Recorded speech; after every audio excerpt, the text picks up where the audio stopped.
What are some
of the takeaways that you'll bring from the conference back to your district? My goodness. Sorry. First of all, we are excellent people. We look good, and we need to make sure that we exemplify that at all levels, right? We can't one of the most important things that I'm very, very much aware of is that yes, we need all of the things that we need because they've marginalized us, they've redlined us, they've pushed us into the side of life.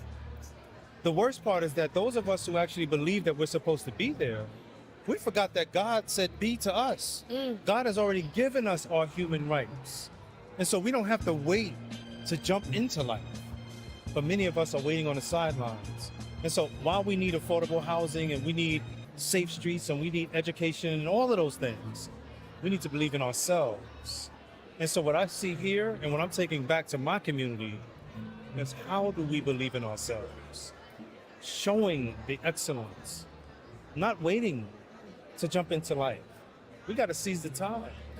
We got to do all that we can do so that we can be the best that we can be.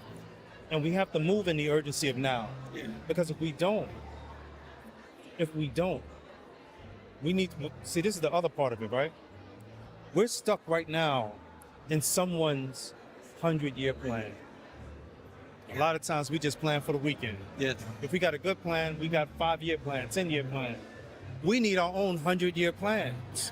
We need plans that's going to allow us to pass the baton back, that will break all generational curses, that will prepare us for any and everything that they will devise in the future, because we know that they're planning. We know that they already, I mean, we're playing chess. We can't play checkers. We can't go back to sleep. Wow.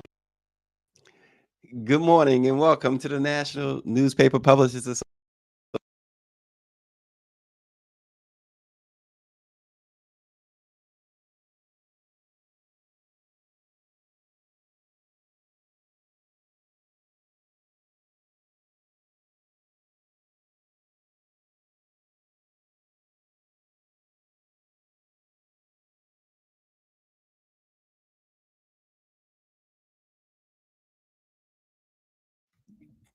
Okay, we're having some technical difficulties. We lost my audio. Okay, I'm good. Okay, is there sound now, Power 96? Somebody say yes. I think this thing keeps coming loose for some reason. But that was Dr. Yusef Salaam We had a great time Friday night at the Leadership Awards and a whole week with the CBC. We're going to talk about that this morning. But also, breaking overnight, a deal has been reached to end the writers and actors strike in Hollywood. We'll bring you details on that. And the White House new gun violence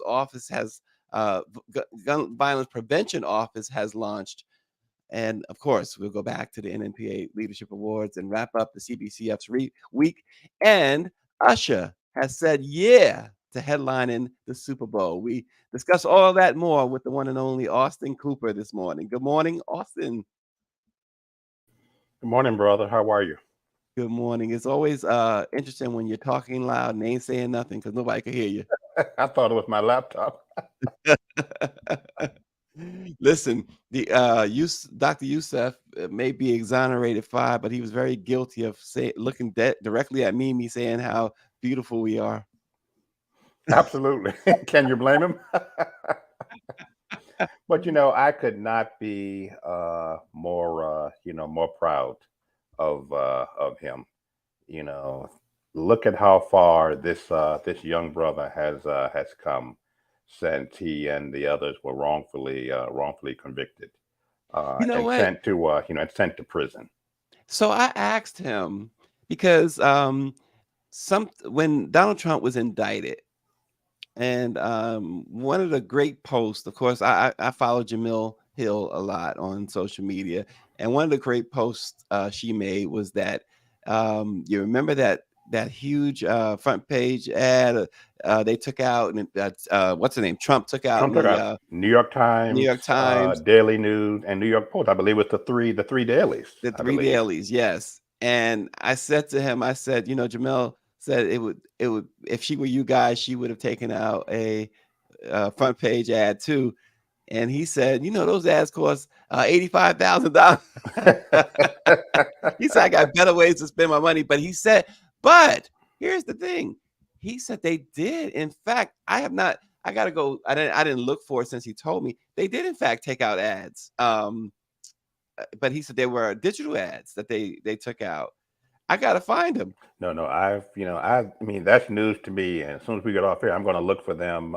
Yes. Well, obviously back then, that was not as viable an option, if an option at all, as it is today in 2023.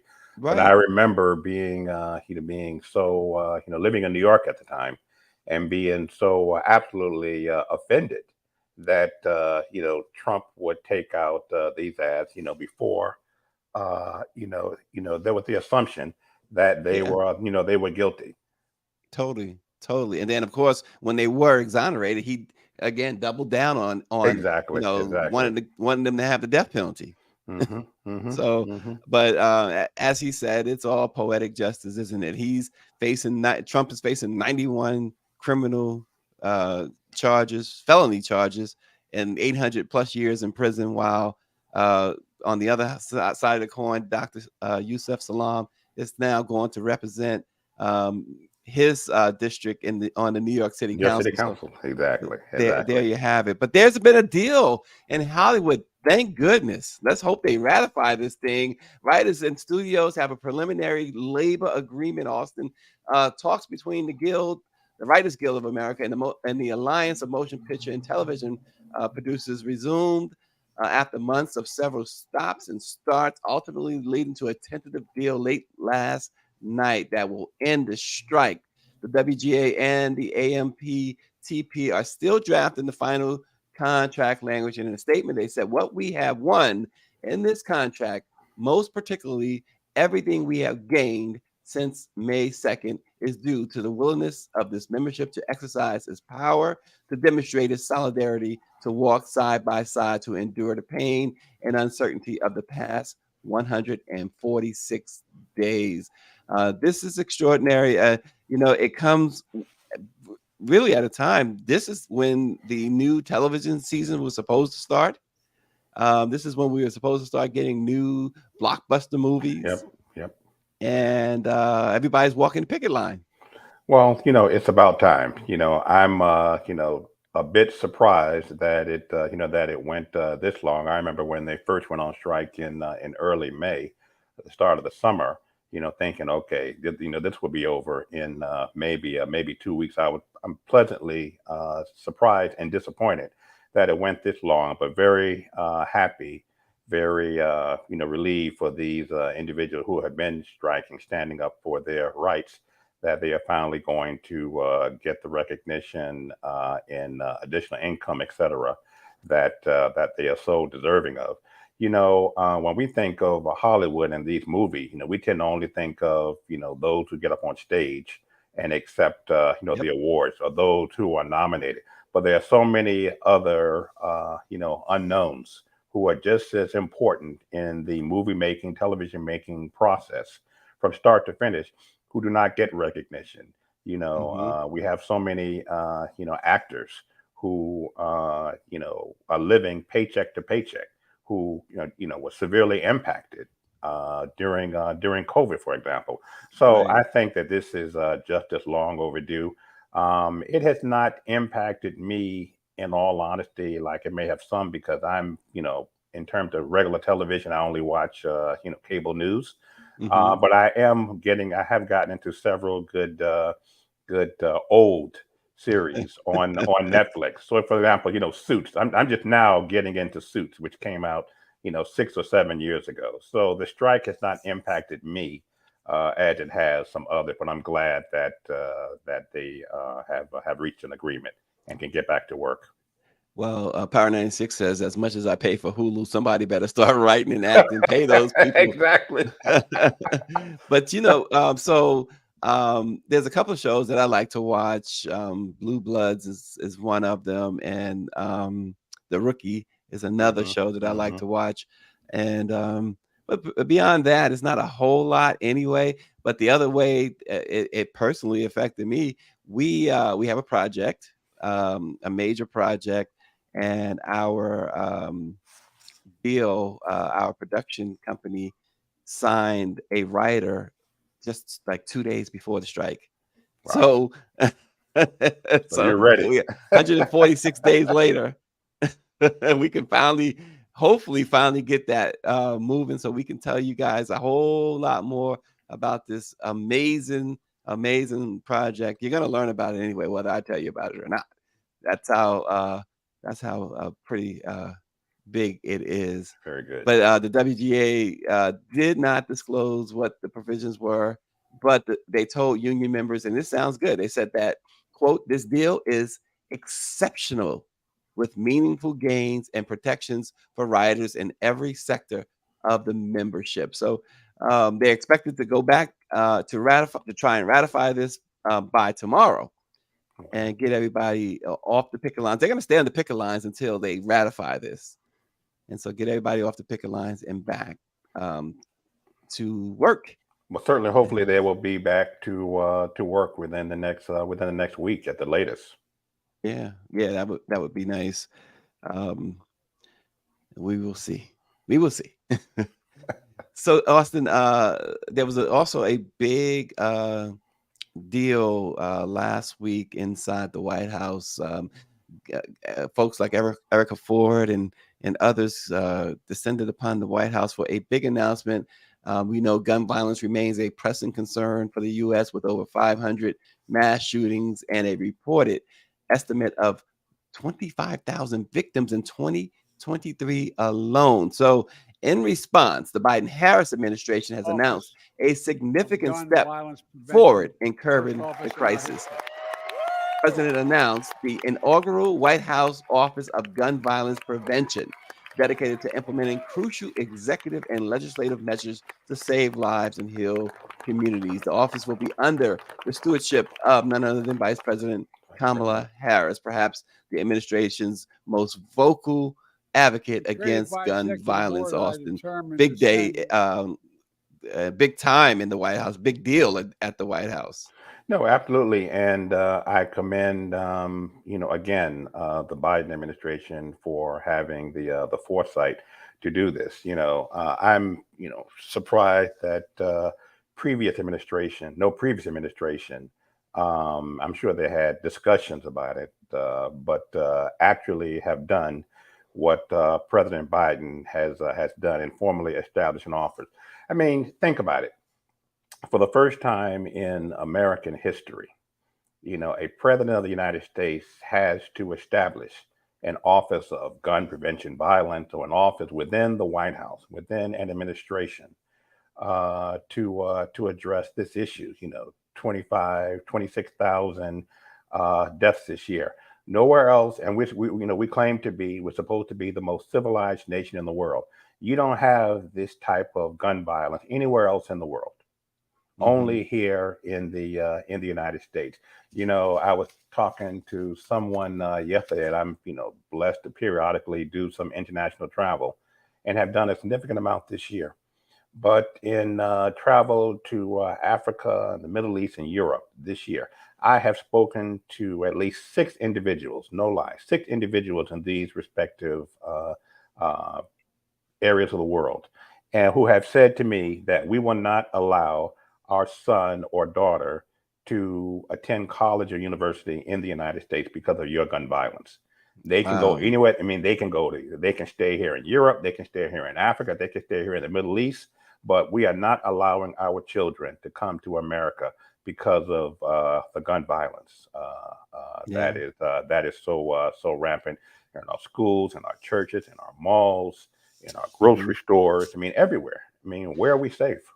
Yeah, Dr. Nicole says it's been a long time coming. Hopefully, Yep. it's effective. Dr. Nicole was looking for you in Barrington Friday night too. She was among the many who was asking about y'all. By the way, I'm sorry, Dr. Nicole. Yeah, I was in New York last week, and I am not, I'm getting old and just had to slow down. I was exhausted. Bobby Henry says he likes your hat. By the way, Thank you. I wore this for Bobby. Thank you, more for Bobby. I Bobby. appreciate you, brother. That yeah, but that this office is really something. You've seen Justin Jones and one of the shots there, the representative out of Tennessee. Of course, I mentioned Erica Ford. Erica was Hmm. she was kind enough to stop by the red carpet on Friday. Erica, as we talked about on the red carpet Friday, does such great work and has always with her Life Camp Incorporated out of New York. Every year, Austin, and I generally go every year and sit in and report on this and just hang out with her and Russell Simmons. They put on a huge dinner for the parents of gun violence victims. Mm-hmm. Um, and it's you have a couple of hundred parents attend, and it's always at some really nice restaurant. Between Life Camp and Russell Simmons, they pick up the tab and they just have a night in which the parents can just talk about whatever they want to talk about, get off their chest, whatever they want to get off their chest, and have a good meal uh, and everything else. And it's such a wonderful program that they do, and they have been doing for years. 2 years ago, we were at a Jamaican restaurant in Queens, and last year it was a restaurant in Manhattan. And this year, I'm not sure where they're hosting it at, but before the end of the year, they will have hosted another one. So so to have her there, and the fact that the White House has done other things with her. She's been advocating, Erica, that is, for more resources in her communities to prevent gun violence, to fight gun violence. She's been advocating for that since heck the Bush administration. Hmm. So Hmm. and so she was rightfully so on hand at the White House for this major announcement. It's just amazing. And like we said, Dr. Nicole brought it out. It's been a long time coming. Why haven't others done this? I mean, I know it has gotten worse, but gun violence is not new, Austin. Nope, no, it is not. Which again, reemphasizing my earlier point and Dr. Nicole's, you know, um, we've been dealing with significant increases every year in gun violence for at least 15, probably 20 years. Why didn't the Obama administration or the two Bush administration or the Clinton administration come up with this initiative? So again, kudos to President Biden, the Vice President, and his team. But I'd also add that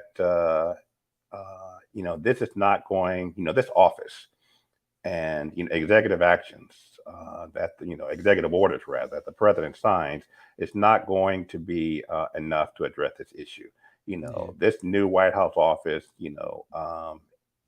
is going to have to work hand in hand with the Congress and with state legislatures and local government in order to effectively address gun violence. And to me, and I've said this before on your show, Stacy, the Congress and the Republican side in particular is it's just not doing enough to take this seriously. Yes, I believe in the right for you to legally own a gun. That is indeed your Second Amendment right. But I'm also entitled, when I get off the show, to go to the grocery store and to return home without any holes in my body, or to go to the grocery Right. store, or to go to School. church, or to go to school, or to go anywhere. Without being shot up. So yes, I respect your right to own a gun, but I need you to be even more respectful as a gun owner of my right and the rights of others to live and not to have such concerns.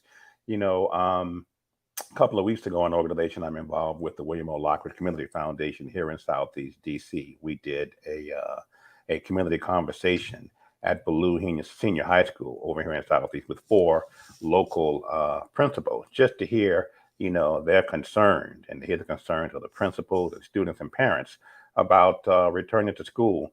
And this particular school, I'm drawing a blank on the name, but one school, and we're going to be doing our next middle school program there in the next month or two.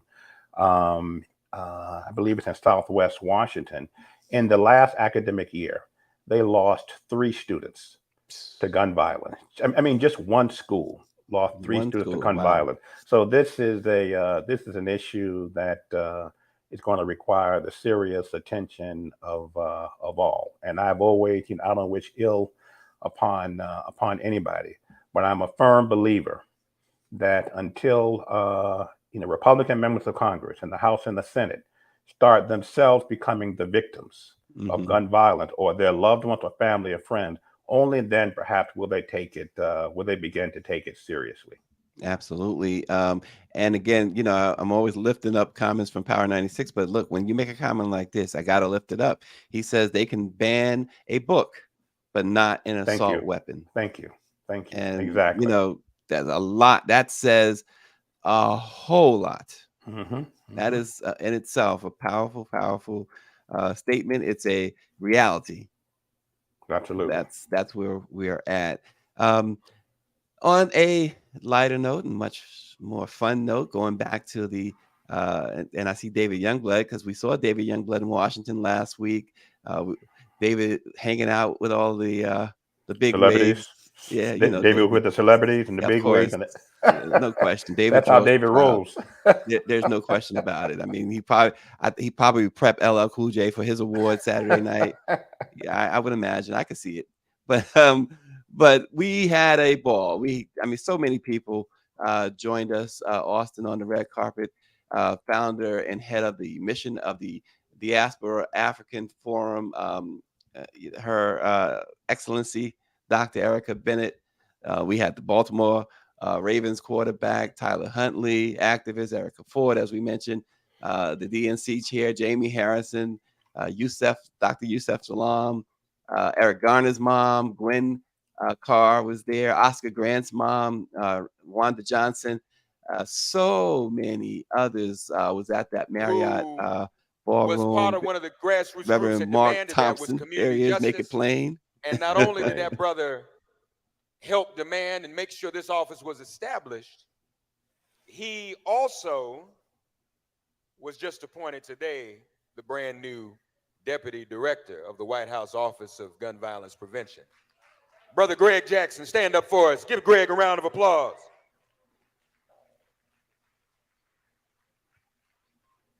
Last but not least, he was with us, I hope he still is, the chair, Oversight and Reform, where she was appointed to the Subcommittee on Economic Growth, Energy Policy, and Regulatory Affairs. She also serves on the Select Committee on the Strategic Relationship between the United States and the Chinese Communist Party. And she is active here this week, of course, as a member of the Congressional Black Caucus, the New Democratic Coalition, the Progressive Caucus, the Democratic Women's Caucus, the Pro-Choice Caucus. Don't forget, we're calling this November Rovember, amen? The Congressional Heartland Caucus, Gun Violence Prevention Task Force, and many others. We welcome now, representing the 11th Congressional District of the state of Ohio, Representative Congresswoman, Queen Sister Chantel Brown. Give her a round of applause.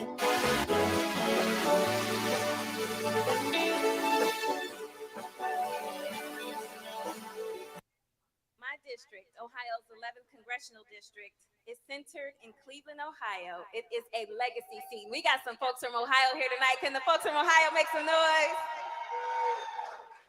I carry with me the legacy of my predecessors, Lou Stokes, Stephanie Tubbs Jones, and Secretary of HUD, Marsha L. Fudge. Three incredible Black leaders who left their mark not only in Ohio's 11th Congressional District, but our entire state and this nation.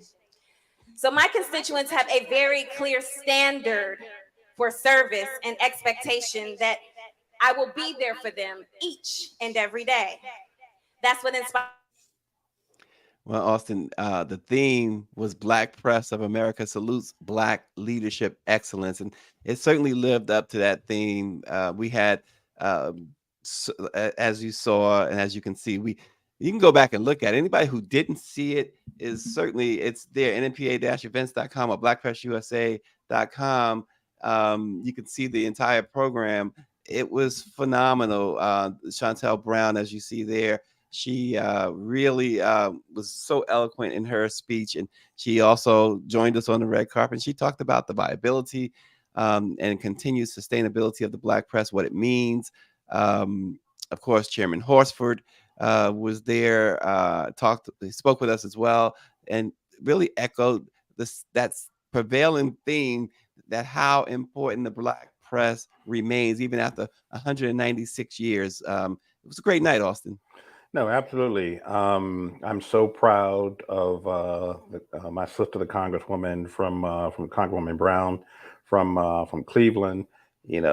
By way of personal note, I was born in Miami but raised in Cleveland, and I got my start in politics by interning and later working for the late great Lou Stokes. So I knew Stephanie Tubbs Jones, worked with her, so I'm so proud of her. I gotta notice, you see how clean Doc Chavez and Bobby were in the background in their tux? Yes. but really, and also Stacy, kudos to you and Misha. I was not there but was watching it, and you all just did a masterful job of, you can't go wrong with when you got Misha by your side, right? Exactly. No, you just can't. You just can't. You just can't.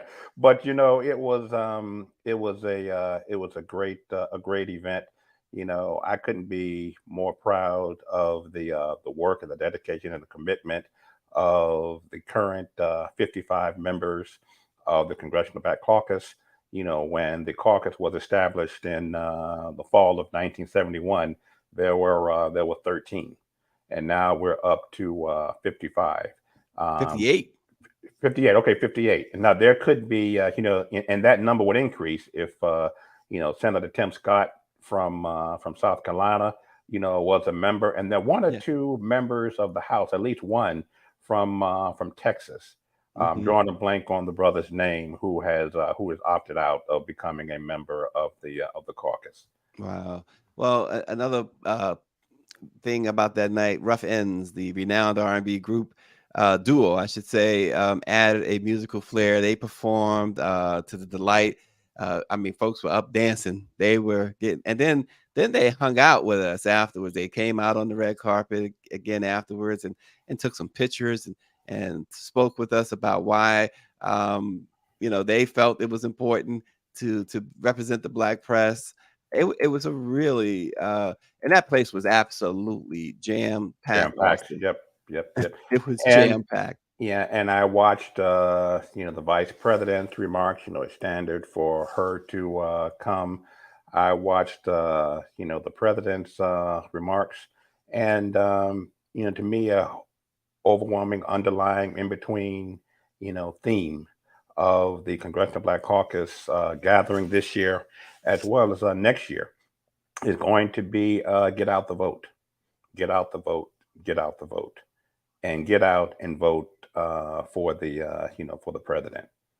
Yeah, and Dr. Chavis had many of his family members turned out for the occasion, and in fact, it was quite a week for Dr. Chavis. He was filming his PBS television show, The Chavis Chronicles, and had director Steve Benjamin as a guest this past week.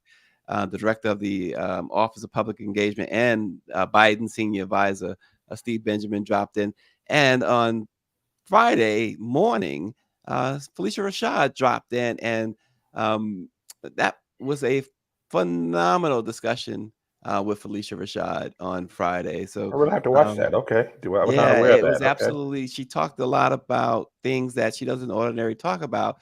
And one of the things that stood out to me was we all refer to, when the Cosby Show, him being America's dad, but Dr. Chavis referred to her as America's mom, and she said, what's interesting about that is that during that time period, she would hear that a lot, but when it was most profound, and of course, when Nelson Mandela tells you that, it becomes most profound. But real. the other thing that Nelson Mandela shared with her, that I never heard this story before, she said that when they went out to visit him, he gave her this huge hug and said, "It's your show. Your show helped me tremendously in his final years of incarceration." He said, because the guards loved the show. And it softened them, he said. I said, wow. I had never heard that I story. had never Wow, heard what a that tribute! before. Wow. Yeah.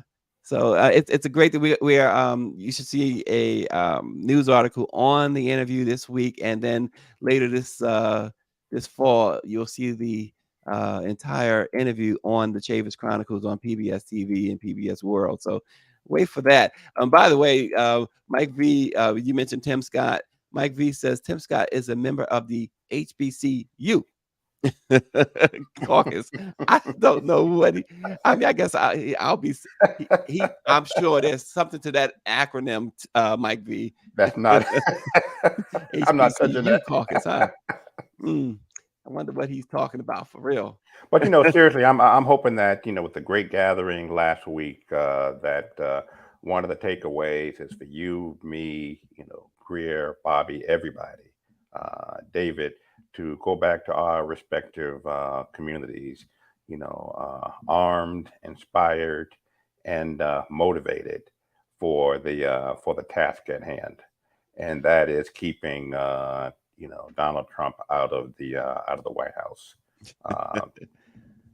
Next. And look, so we're going to talk about the CBCF as well. We're going to continue this conversation because Tish James during the town hall, did she bring the house down? Among other things, one of the lines I took from her there, she says, talking about Donald Trump, she says, "Don't worry, I'm coming back with a $250 million check for y'all." She has she sued the Trump organization in her capacity as Attorney General, and she's winning. And it's just a matter of how much. One of the things that she's been able to do so far is to make sure that Trump never does business in New York again. And his his chief financial officer was sent to prison. That's right. And they're asking for a $250 million fine, which the judge so far seems inclined to grant. So Tish James was there, and what a resounding ovation she got. I can imagine. No, Tish is awesome, and again, kudos to her and the great work that she is doing in New York, as well as the others, Judge Chutkin and our sister district attorney in Georgia, to bring this criminal who is tied in recent polls I saw over the weekend with Joe Biden, 46 to 46. Well, during the Phoenix Awards that caps off the CBCF week of activities, the president spoke. He says, "I chose to run because silence is complicit." I guess he's going to your point there. And he says democracy was at stake in 2020. And he says, "Thank God because of you," meaning African Americans. That's He right. says, "We won." But the president also issued a sobering reminder that the threat to democracy persists. He says, "I wish I can say the threat to our democracy ended with our victory in 2020, but it didn't. Our democracy is still at stake. Don't kid yourself." And the vice president, of course, a former CBC member herself, emphasized their role as truth tellers, goes in the face of the Trump administration, right? She says, across America, there's a full-on attack on many of the hard-fought, hard-won freedoms that the CBC has achieved. The Phoenix Awards, Austin, as you know, it celebrated leaders and trailblazers Yep. who have dedicated themselves to advancing the Black cause in Black communities. This year, White House Press Secretary Karine Jean-Pierre received the Congressional Black Caucus Foundation's Legislative Conference Honorary Co-Chairs Award. Mayor of Los Angeles, Karen Bass, was honored with the Congressional Black Caucus Foundation's Chair Award, and House Minority Leader Hakeem Jeffries received the Black Caucus's Body Award. State Rep Justin Jones was presented with the Chair Award. MC Light and LL Cool J received awards as well for cultural icons. So it was quite a night. Everyone turned out, and they showed up and showed out, Austin. Absolutely, as only we do at the CBC annual legislative conference. I went to my first ALC in September of 1983 when I first started working for Congressman Lou Stokes, and I've been to at least 20 of them since then. So it's always a great gathering, great partying, great networking, but also a great discussion of the issues at hand.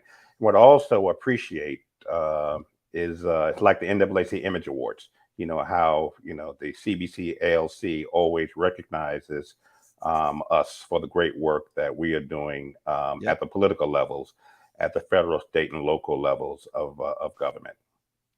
Yeah, it's quite the week. It's perhaps the biggest week in Washington during the year. So many different exhibits. There was of course, you had the tributes, in some ways tributes, because there was a lot of hip hop artists there. Of course, Quavo was on a panel, as well as Diddy. Diddy actually led a panel, and so it was. Oh, really? I missed that. Okay. Yeah, it was really a star-studded week, as always. And plus, I mean, more important than that, I mean, the issues, the women's rights issues, the women's maternal issues, Black businesses and AI, and how AI might affect us. The panels just was so informative, things that you can really, sink your teeth in and go home with, and really think about how you will move as you go forward personally. Exactly. And that's, and you hit on a very good point. Well, everything. I mean, yeah, the gala is great and all of the sidebar events, but the day that I have always, and I enjoy going. I've gone to several prayer breakfasts on Saturday morning. As I referenced, I've gone to several, at least 20 dinners. But to me, of the entire week, my favorite day is the Friday, and that's the day of the brain trust, where Yes. all of the members of the caucus, depending on their particular, committee assignments or areas of expertise, hold at least one brain trust or panel on their particular area of interest or expertise. And I have always found those sessions to be quite timely, quite informative, and a way, at least once a year, to reconnect with those in that particular area who are working. Yeah, yeah, quite it's a lot of, again, a whole lot of um positive informative educational sessions. Bobby Henry's mentioned, he says don't forget the 5,000 male role models. um you That's never right. want to forget that, right? That's And right. so That's right. the farmers, the black farmers, that was another important panel discussing the plight of black farmers. We know what they've been through and what they still are going through, despite funding that was earmarked for them. So it's a lot going on, and that's what it was all about. And of course, the Washington Informer put together this year's guide, if you will, to the Congressional Black Caucus Foundation's week, and there were thousands of copies you saw, and everybody had a Washington Informer Absolutely. produced guide of that last week. So that was really nice to see, and Yeah. see how the black press was so integral in the CBCF's annual legislative conference. No, we printed if I have my numbers right, 10,000 10,000. copies that were put in each of the each of the bags. And like you, when I was there on Friday, I saw a lot of people walking around with Washington. But when you first enter the building, there were papers at the at Everywhere. that at that booth. And even I was so happy that the Washington Informer booth was front and center. As soon Yes. as you entered the exhibition hall, To the right left. to the left, Yep. there we were, front and center. So kudos to Denise, to you, and to Ron Burke, Yes. and Angie and the others of the Washington Informer team, And Angie was and Misha. Angie was working hard all I week. know, I know, Her and her I know. sister. Yeah, yeah, I Irvette. mean, Yep. great job, an absolute tremendous job there. Behind the Informer was the Afro, and so you had two giants of newspapers The there, black press, of the absolutely. black press. Yes, absolutely. So are you ready for some football? I'm ready. I'm ready. I'm not. I mean, honestly, I'm not a big football fan, but I did watch. I was disappointed with the thrashing Oh of the yeah, Commanders Colorado. yesterday.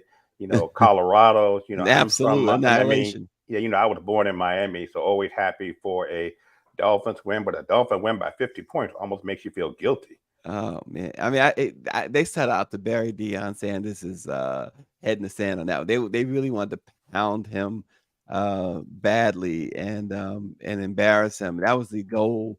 Um, and Deion is missing his all-world player too. There, the one that got knocked out of the game last week, but I mean, still no excuse for such a thrash. And I'm sure he told his players the same. There's no excuse. And they'll get back at it next week. But yeah, this is, you know, you that everybody was looking for that to happen. I mean, so many people, not everybody, but so many people were laying in wait. So Absolutely, absolutely. And I also was laughing this morning when I saw I'm sure he didn't find it funny, but it's been seen, I'm sure, at least a million times by now. Did you see the fan at the Jets game in the stands, and he's yelling and screaming, I guess, at the quarterback for a play, and his dentures come out? So he kind of grabs his mouth and turns his head to the side. and they caught it on camera. They caught it on camera. I like it. Wow, And can you imagine nice. where his family and friends are rubbing that When in he with go him? back to He will work, never live that. He will never oh live my that down. gosh. Wow, see? That crazy fandom. But Super Bowl, Usher, he said, "Yeah, I'm doing it. Yeah, yeah." A He's great gonna selection. A great headline. selection.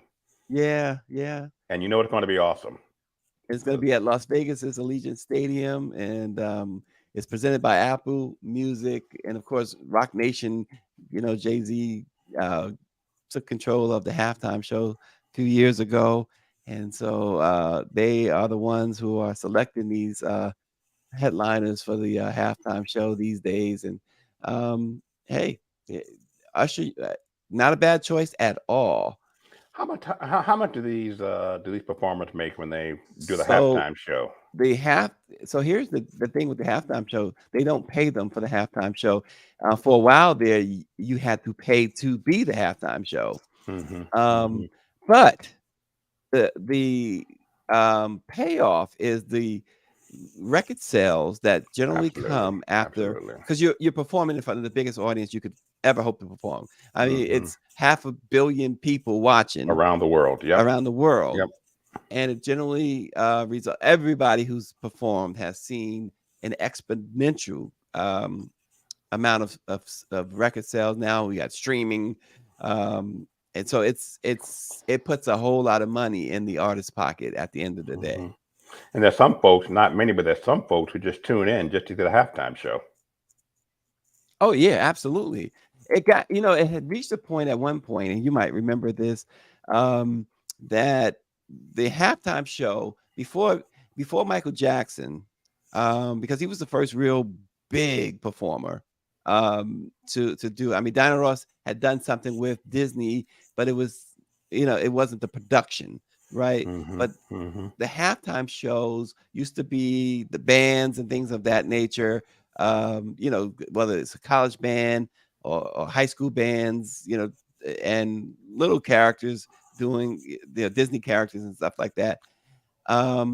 Fox would then put on new episodes of The Simpsons for the halftime show to steal viewers away from the networks during the halftime show. I had forgotten about that. Wow. Yeah, so it became a thing after Michael Jackson, or beginning with Michael Jackson and his show, that they would Mhm. have, a superstar headline and perform, and it has become the biggest halftime show there is by far.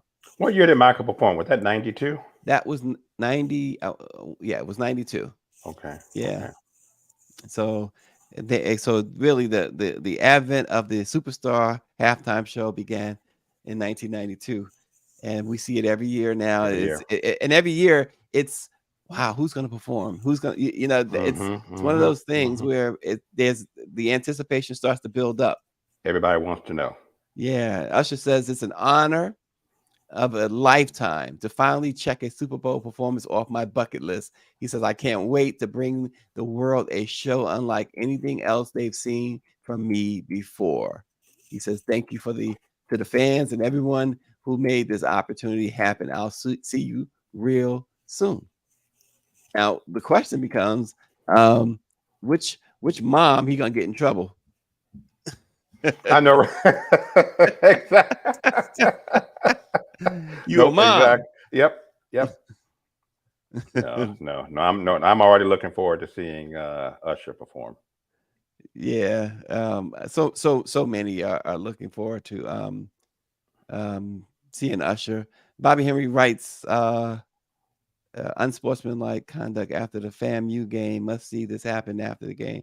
I don't know what that is. I can't pull it up right now, Bobby, but there's a fight that was going on. Alabama State Athletics released a statement after freshman cornerback Adrian Fitz punched a security guard.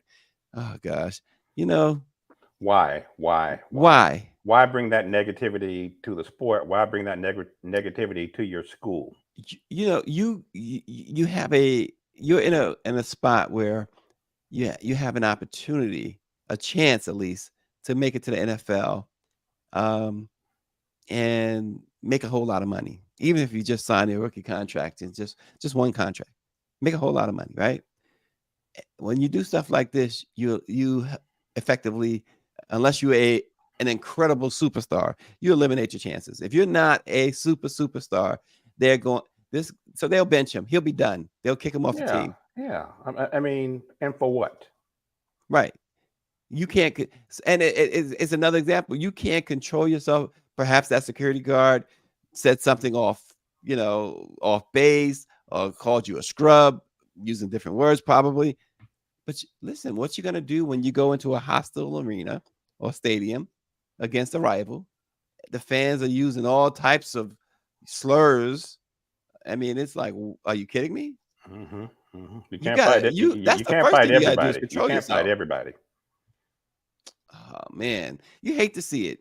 You hate to see it, No. but you know they do it to themselves, Austin.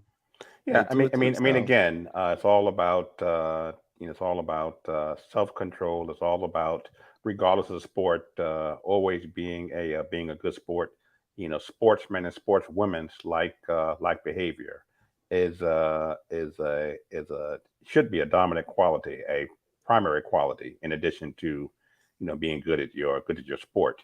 For anybody playing sports, whether you're on television or not, and regardless of your level Yeah. or sport. And speaking of sports, and speaking of the NNPA's leadership reception last week in the CBCF, Dawn Montgomery is watching. She's tweeting and retweeting right now. Dawn is so appreciated. She did a yeoman's job for us, and never be forgotten how she just went all out for us. And, just a true Black press soldier right there. Anthony Thank you, Dawn. Tillman. Yeah, thanks a whole lot, Dawn. And in fact, Power 96, by the way, he comments. I can say it publicly because he commented publicly on a photo of myself, Dawn, and Misha.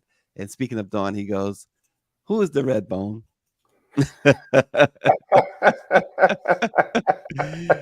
But also wanted to mention this. I noticed, and my man Anthony Tillman, who is always on top of things, tweeted out Anthony's that the man. yeah, he's the man.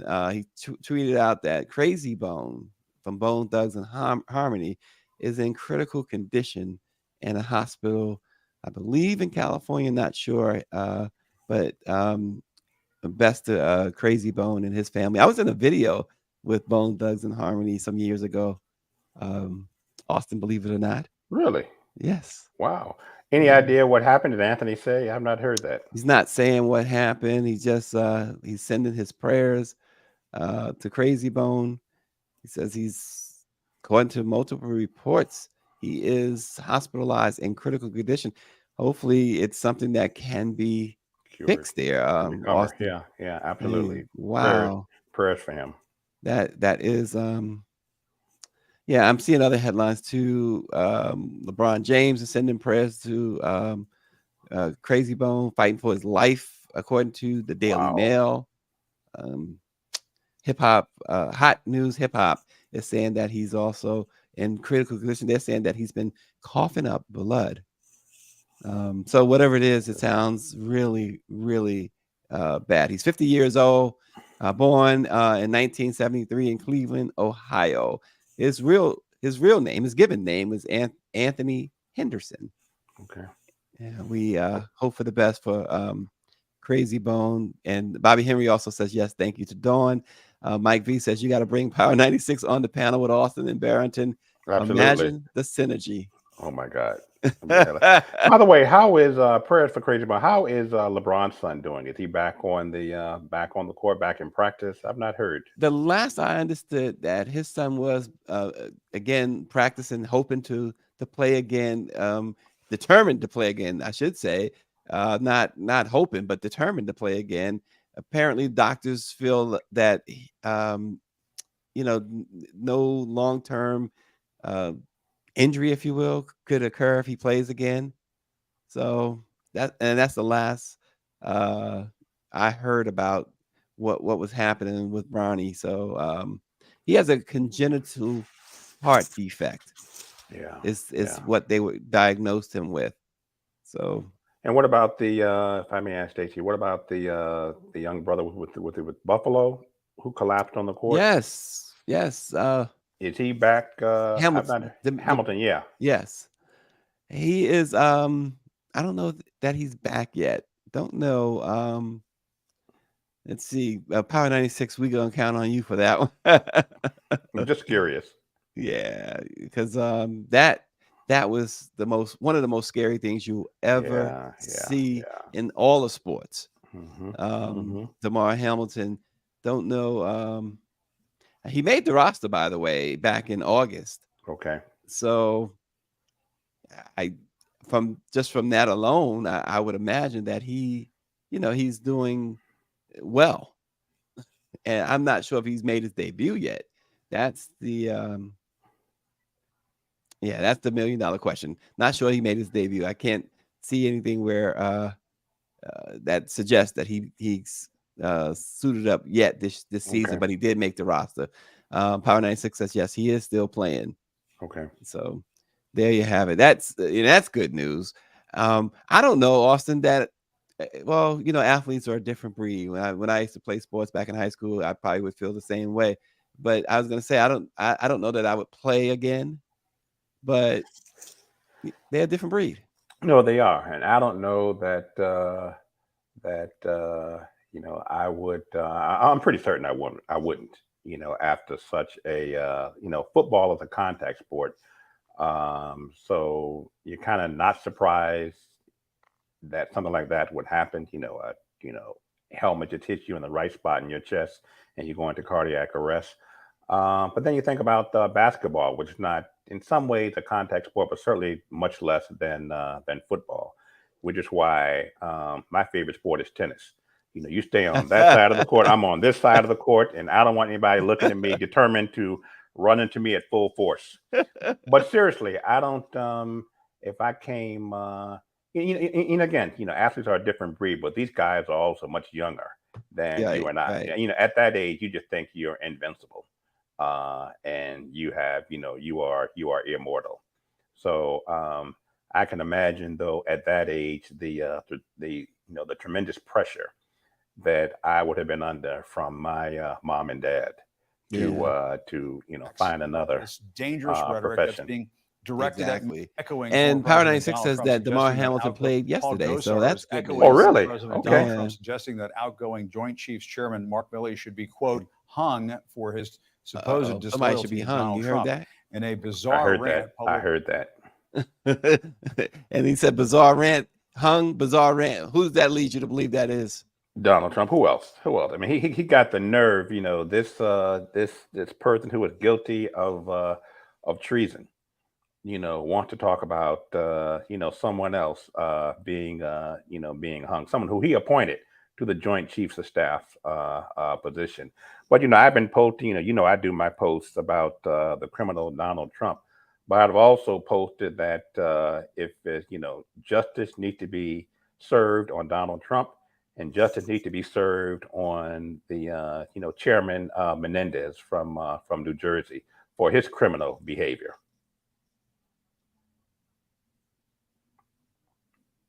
Yeah, Menendez's wife was also arrested. Yeah.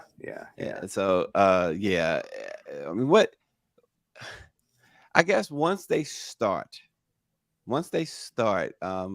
Austin, with they may take a little, and then they go full bore. They can't stop themselves. I mean, what's alleged that Menendez did. This guy was shaking. He was on the take, of course, but he was also shaking folks down, using that seat to really enrich and enhance his lifestyle. And now that lifestyle apparently is going to be federal prison. Yeah, for he and his wife, and you will recall that in 2018, maybe 2019, he was indicted and got off with a hung jury. And the Justice Department, for similar crooked, racketeering behavior. And the Justice Department at the time decided not to pursue those charges. So you would think that once he got off and was able to breathe a sigh of relief, he would walk the straight and narrow after coming so close to prison. He meets his current wife, from what I read, about 6 weeks after getting off. And if she was not the ringleader, then certainly she was an equal co-partner in their criminal behavior. I mean, what would I do with gold bars in my house? I can't take it to the Bank of America. I can't take it to the grocery store. What the hell am I going to do with gold bars in my house? And as the chairman of the Senate Committee on Foreign Relations, selling U.S. secrets to an ally, Egypt. Unbelievable. Well, he's about to find out, right? That's right. Austin Cooper, we always appreciate you. I'm glad you was in my city last week while I was in yours. Absolutely. Kind of have reverse roles going on. Mm. So Bobby Henry is giving us, before we go, a little bit of an update on Crazy Bone. He says he was given emergency surgery, but doctors were unable to stop the bleeding, unable to breathe, unassisted, and placed under sedation while a source claimed the rapper is fighting for his life. So that's I don't know what the bleeding issue is, where it's emanating from, but that appears to be the case. Again, Bobby Henry, the publisher of the West Side Gazette and the chair of the NNPA, is giving us this latest information. All the best to Crazy Bone. Hopefully, All the best. Prayers. at some point today or tomorrow or whenever, we'll have a more positive update. But nonetheless, we'll keep you posted on Crazy Bone from Bone Thugs and Harmony. Thanks so much for joining. Let it be known this morning. Thanks for all you for tuning in last week to the NNPA's Leadership Awards, and we will see you again tomorrow.